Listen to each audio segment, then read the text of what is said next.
In this video, I'd like to show you one of my all-time favorite day trading strategies that is beginner-friendly, straightforward to understand, simple yet extremely effective. Now, this strategy can be applied for any asset class: stocks, options, cryptos, futures. It does not matter. Now, the interesting part about this strategy is that rather than just show you the nitty-gritty of what would trigger an entry, I also want to explain to you overall why this works and why it is one of the things that I look for, not only on this particular strategy, but on all of the trades that I take.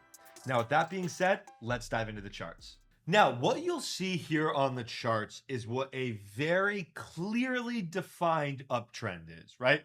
I'm definitely not trying to reinvent the wheel when I show you this picture, right?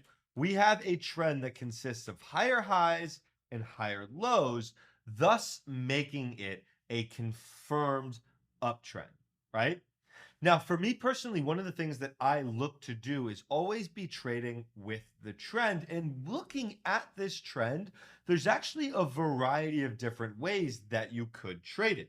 Now, I'm going to make a separate video breaking down how I believe trend analysis and market structure analysis is completely mistaught and undereducated in the trading space. But for the purposes of this video, the main thing that I want to emphasize is that I look to trade with the trend. And during an uptrend or while trading to the upside, what that means more than anything is I like to long higher lows. I like to go long on higher low opportunities, however they may have presented themselves. Those are what I am looking for in order to find entries to the upside. Now, along with a variety of other factors, there is more to what I'm paying attention to. But on a broad level, the higher low while looking for long opportunities is hands down the most important thing that I'm paying attention to. So on this chart, what you can see here is that there are a few different very obvious instant potential higher low areas, like right here or somewhere right here. I don't think that one is necessarily better than the other. I just think that they are two separate types of trades, right?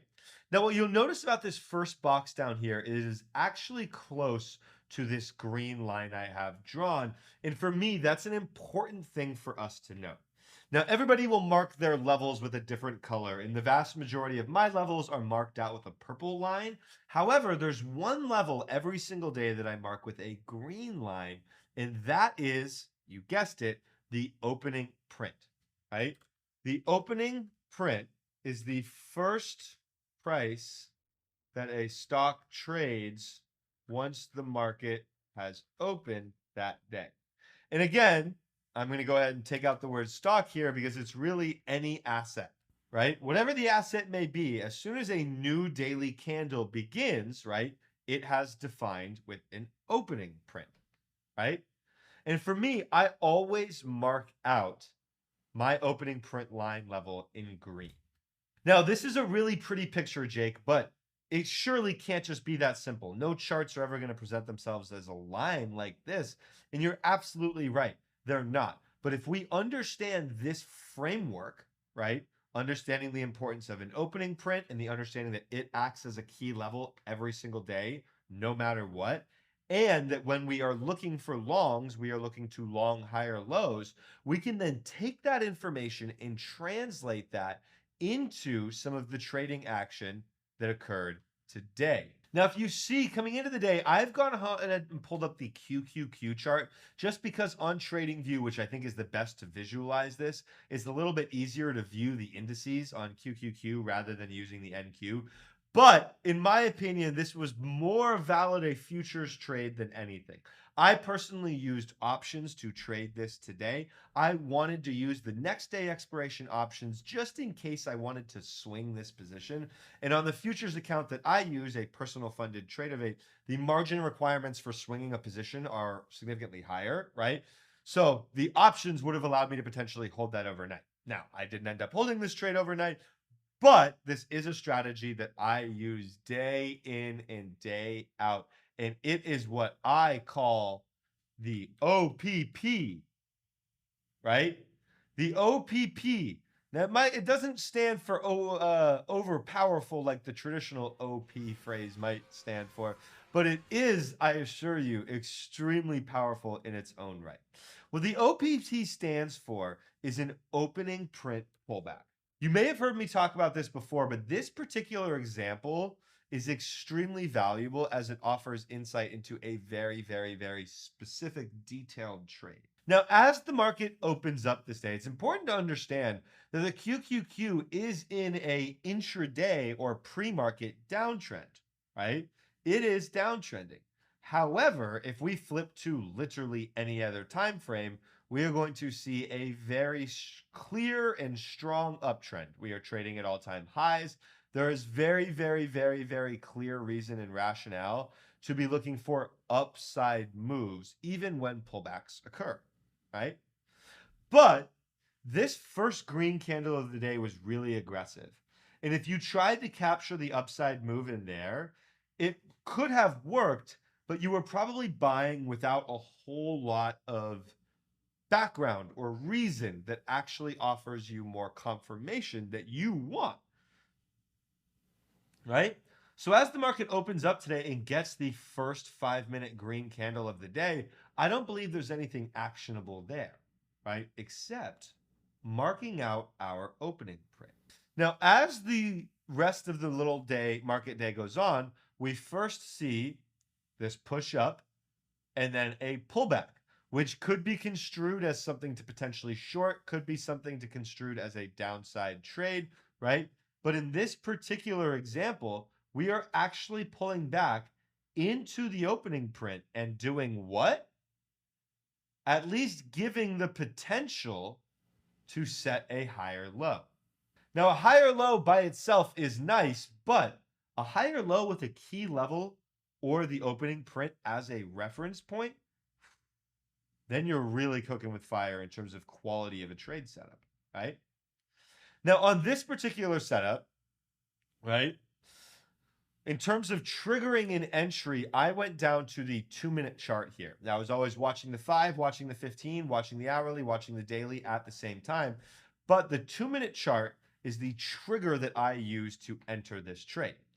As we opened up in the morning, we got this strong push up, and then we got a pullback here and a very clean, strong green hammer, right? And for me, I used this hammer as my signal bar, right? You could use it looking to take entries above the high of that bar and below the low of that bar, right? And essentially what that does is say, hey, I'm using the opening print as my reference point, saying that we are going to have a potentially uptrending move today. And if that's the case, we could be looking for a higher low at the opening print, a higher low or some sort of market structure point at a key level or the opening print, right? And from there, it provided a very clean trade back up into the high of the day, right? Now, I was able to get the option entries here with a relatively tight stop loss. So as we pushed back into the highs here, I was able to take this position off for a solid winner relatively quickly, right? But I will admit that I exited early, right? Once we looked like we were failing the high of day and starting to kind of cave back around here, I ultimately decided to just exit my position because I didn't want to hold it through the drawdown, not necessarily drawdown, but through the potential of holding all the way back to another higher low. We also could have failed the high of the day there. And if we fail the high of the day, there's the potential for us to trend down into the low of the day or a different level. So ultimately, I was happy to kind of just step away and let my exit be my exit. In hindsight, I obviously left quite a bit on the table, but that will be just the nature of trading in and of itself.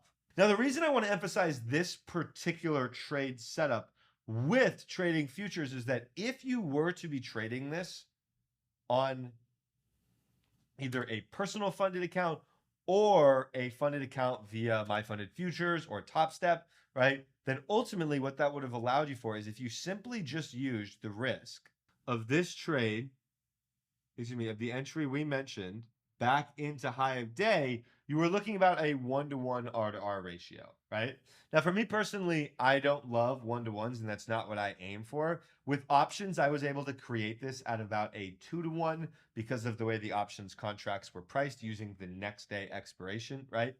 But if you had kept your target, which was a very valid target, and we can see has now hit later on in the day, right?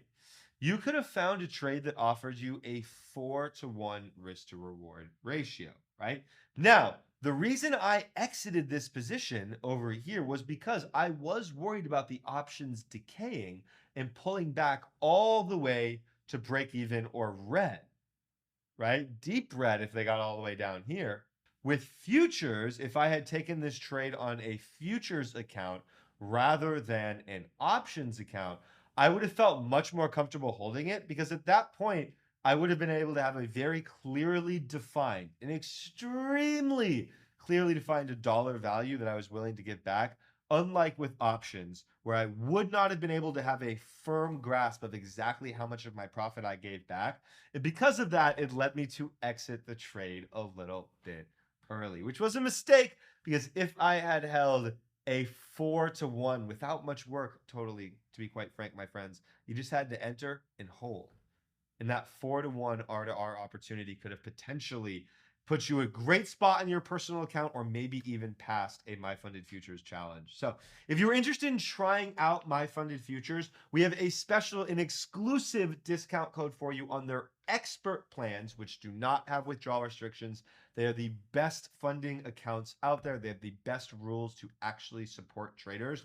Just go ahead and click the link in the description and make sure to use the code. You will get the discount there. But whether you're trading options, whether you're trading a personal funded futures account, which is what I do, or using and leveraging a prop firm, start looking for opportunities that present themselves with the OPP strategy because sometimes they'll be able to present to you a 4-to-1 R-to-R trade that could make your week in one single go. That being said, I hope you enjoyed this video and I'll see you in the next one.